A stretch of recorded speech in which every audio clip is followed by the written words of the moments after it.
While authorities are still trying to figure out what exactly happened, Democrats and the media wasting no time to turn the tragedy in Texas political. The usual suspects mocking Republican ideas to harden schools and focus on mental health. Listen. Wah.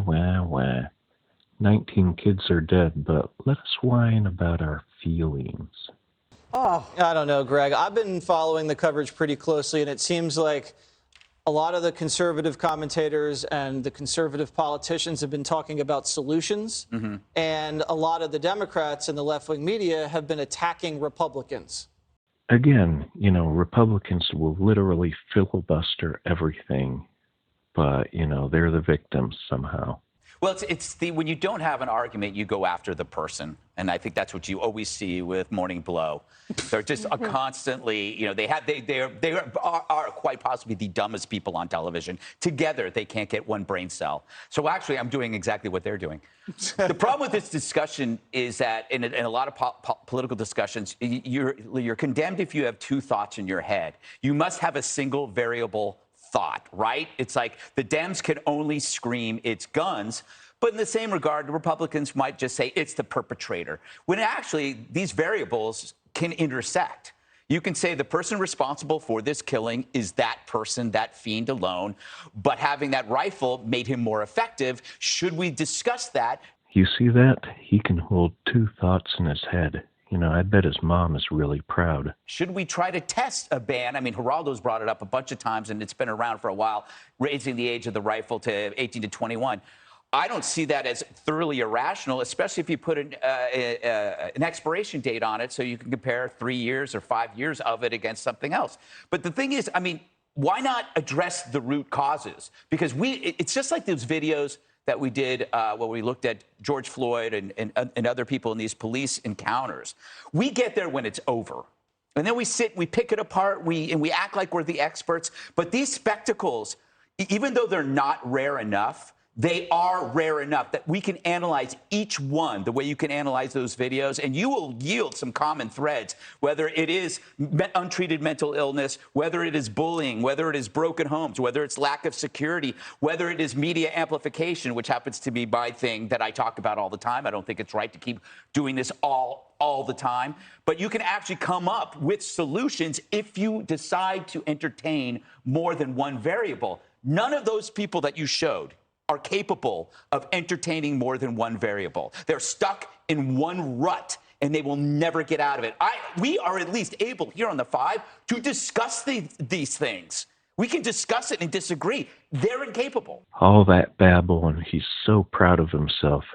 But the thing he doesn't mention is, our really, really lax gun laws. For example, in the state of Texas, you can sell a gun to a felon, as long as you, quote unquote, didn't know it was a felon. You're off the hook. I'm wondering if the media makes it difficult for the Democrats in Washington to compromise with Republicans to do a deal, Katie. Yeah, I think so. First, full disclosure, I do some social media work with Volcourts and Firearms, and I've been a long-time Second Amendment advocate. So as we're talking about gun control, important to get that out there. But yes, it does make it harder for Democrats who maybe want to come to the table and have a real adult conversation, as you would say, about this issue. And the arrogance that we've seen from the media, the majority of them, the ignorance that we've seen from them, they scoff and ignore and make fun of real experts out in America who understand what it's like to go and bolster school safety, who happen to be part of the firearms community, who know what they're doing to keep kids and their communities safe. But because they might be NRA members or because they own firearms, they are ignored, and therefore the problem is never solved. The problem is never solved.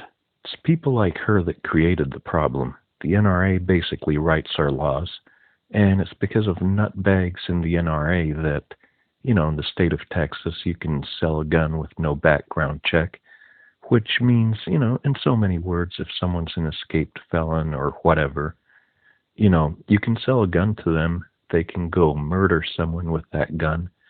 And unless they, told you, oh, I'm going to murder someone with my gun, you cannot be prosecuted. You're off the hook. It's insane.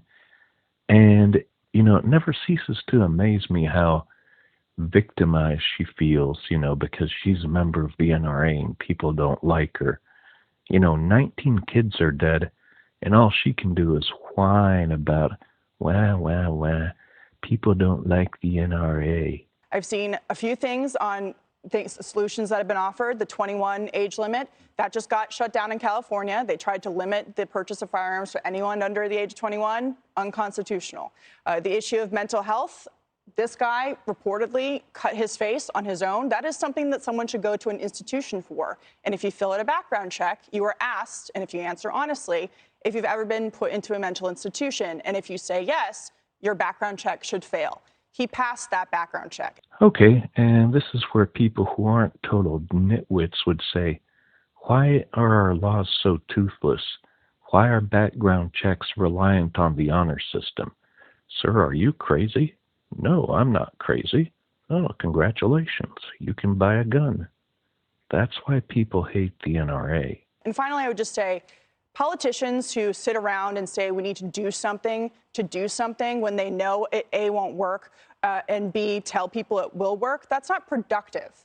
That's lying. That's dishonest. So work on things that will actually solve the problem and listen to real experts, not 99% of the people in the media who have no idea what they're talking about. Okay, sweetie, just go back to screaming about black helicopters.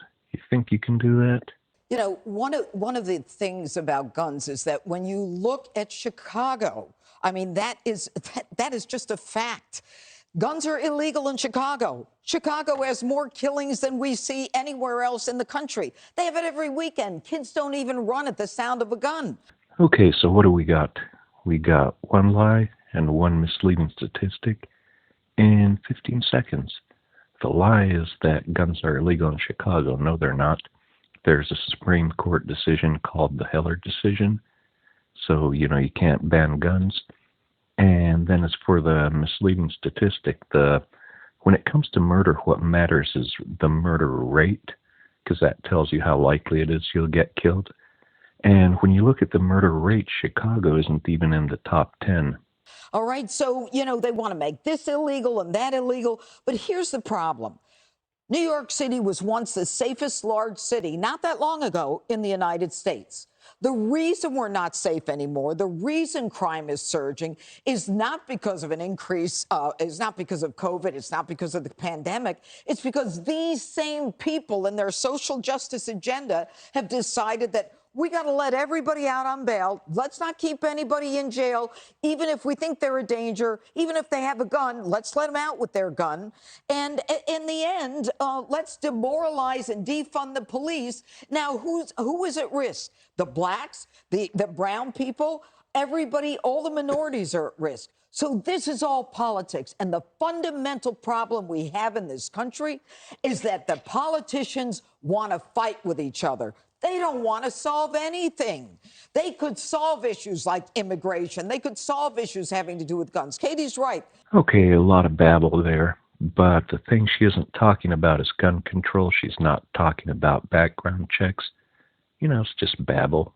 The Ninth Circuit came down and said, you cannot tell us how old somebody has to be to buy a gun. That's the Ninth Circuit. The Ninth Circuit in California, do you know how liberal they are?